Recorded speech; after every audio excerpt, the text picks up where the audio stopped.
this video, I'm going to record how to solve quadratic equation using square root property. And also, I'm going to talk about complex numbers. So first, what is square root property? Square root property, the name says it. You're taking square root, okay? And you can solve, this is like a shortcut of solving quadratic equation when you have x squared and number only. So if you have something square and number only, like number 16, we have x squared equals 81. So what you're doing here, we're just going to take square root in both sides because square root is opposite operation of square, right? So when I do square root, the square is going to disappear. Make sense? So square root of x squared is technically just x. And then I need to take square root in both sides because whatever you do it in both sides. So here we're using the operation square root and we're doing it in both sides. Now, what is square root of 81? That's 9. And now, we have x equals 9. This is quadratic equation, right? Yes? So it's a quadratic equation. And hold on a second, this is just popping out. So we have quadratic equation, and this quadratic equation, how many solutions is going to have? It's going to have 2 solutions. So one of them is 9, and what is going to be the other one? Negative 9. Good job. It's going to be a negative 9 because negative 9 times negative 9 is also positive 81. Everybody understand that? So what you need to remember is if you have to take square root, you always have to put positive or negative number you get. Now, how you do square root on the calculator? On the calculator, you're going to press second and x squared, and that's going to give you the square root. Yes? I'm just showing you how to do it on a calculator. Second x squared give you x square root, and then if you put 81 there, press enter, it's going to give you 9. Okay? So the answers are 9 and negative 9. Again, doesn't matter which one goes first because there are 2 solutions. It's quadratic. All the quadratics have 2 answers.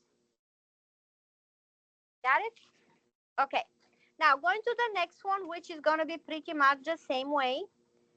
But here we don't have just x squared. We have something in parentheses square. So what you're going to do, we're going to do the same. We're going to take square root. But before that, we have to get square equals number. So before I take square root, I have to move 36 over. So I'm going to add 36 in both sides. And I'm going to get y plus 3 square equals 36. So we get not just x squared, we have something square equals number. Again, we're going to take square root in both sides. Again, you're going to put plus and minus in front. And that is going to give us 2 solutions when you solve the 2 equations. And the 2 equations you're going to solve are going to be y plus 3 equals, what is square root of 36? 6. And the other one, you have another one, which is y plus 3 equals negative 6, yes. So those are the 2 equations, linear equations we have to solve to finish it, to find what is y equals. You got it? So how you solve y plus 3 equals 6? You're going to subtract 3 in both sides. And that gives me y equals 3. That's my first answer. And when I solve the other one, I'm going to subtract 3 again the same way. And I'm going to get y equals negative 9 is the second answer. So the solution here are negative 6 and negative 3. Doesn't matter which one goes first. And that's the answer. Any questions? So square root property is a shortcut how you solve equation which doesn't have x. That means when b is 0. If b is 0, you have square and number only. Questions? Yes? Oh, it's 9. Yes. Yeah, you're right. Negative 9. Thank you. Negative 9, negative 3. I don't know, I turn it around. Question? It doesn't matter. No, the order of -9 and -3 doesn't matter. You can put -3 first, -9 second, doesn't matter. They are just two answers, yes. It's a +3, yes. Something else? Okay, you're paying attention. Good job.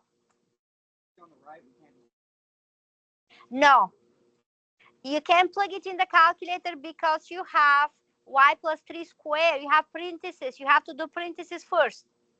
So that's another way to do it. If you want to do the parentheses first, combine like terms, you're going to get x squared x a number, and then you solve it from there. You can do that also. But this is faster. Yes, you can just do square root, yes. Okay, questions? Anything else?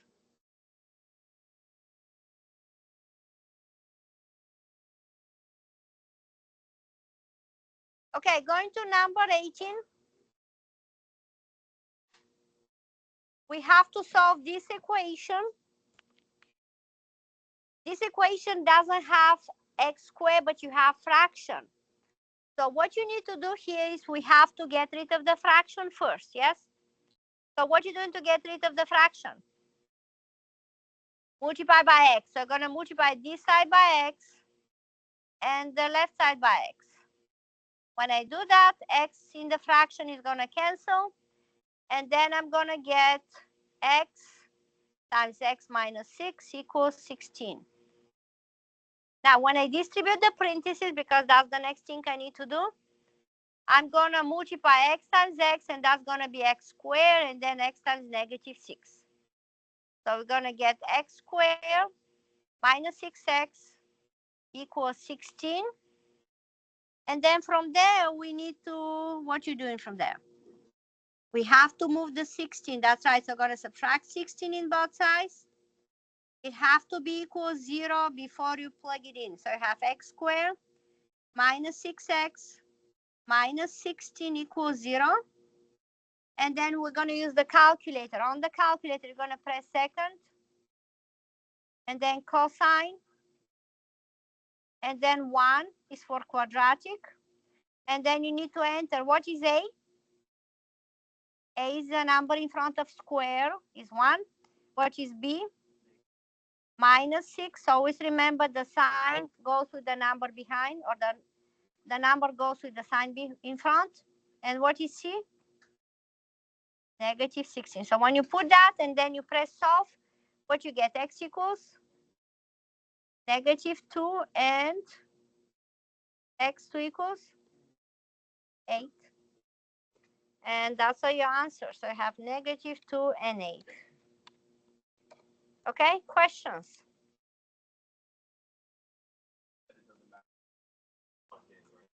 Yes. Doesn't matter if you put 8, -2 or -2, 8.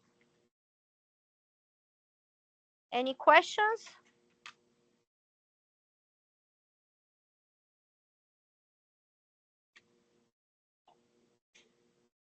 Okay, number 19 is something we just solved in the beginning. We need to just get equals 0 first and then calculator again, yes? So we're going to subtract 24x to make it equal 0. And then the calculator, 24x squared minus 24x plus 6. Make sure you put it in that order so it's easy to find ABC. So A is going to be the number in front of the square, which is 24. B is the number in front of x, -24. And C is 6. So what you get for x1 and x2?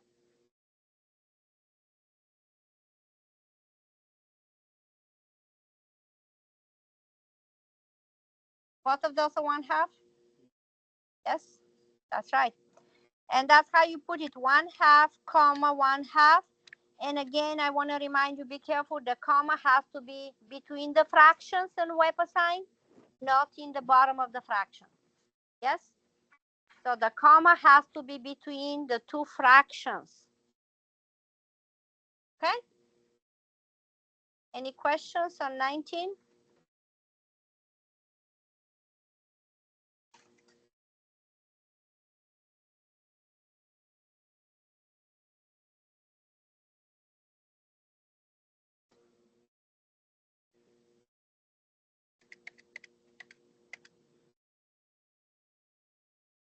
Okay, give me a second to finish that because I'm recording and then I'll come back again. Just, I want to record this. Number 20, we have equation which have parentheses and fractions. And what you need to do here is we can do the parentheses first because that's the order of operations. So we're going to multiply x times this, and that will give us 15x minus x times 16 over x equals 15 over x. Now what's happened here is this x and this x cancel out. But we still have a fraction, right? So we're going to copy what is left, 15x minus 16 equals 15 over x. So this is pretty much similar like the one we just did, like one equation above this one, like this. When you have only one fraction, we're going to do the same. We're going to multiply by what you're multiplying in this case. Going to multiply by x. That's right. Multiply this side by x and this side by x, and that's going to cancel the fraction. So right now we don't have any more fractions, and when you do the parentheses, you're going to get x squared. So what is important here and different is you're doing parentheses, then you're doing fraction, and then you're doing parentheses again. So this is a little bit more complicated equation, but we're doing everything we need to do, right? So multiplying x times 15x is 15x squared minus x times 16 is 16x equals 15. And then when you move 15 over, you're going to get equals 0. And that's how you're going to plug it in. So before you plug it in, you're going to get 15x squared minus 16x minus 15 equals 0. And if somebody can plug this for me, and then I'm going to take a little break. Just turning it into a quadratic. Yes, it becomes quadratic. Yes, and then you plug it in. A is 15, B is negative 16, and C is negative 15. And tell me what you get.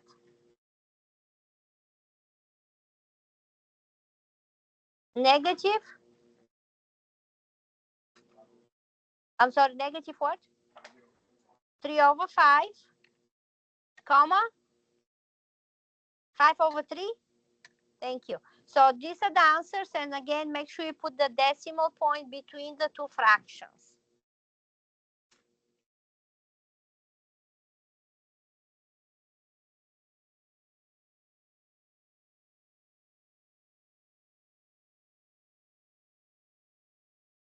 Okay, I'm stopping.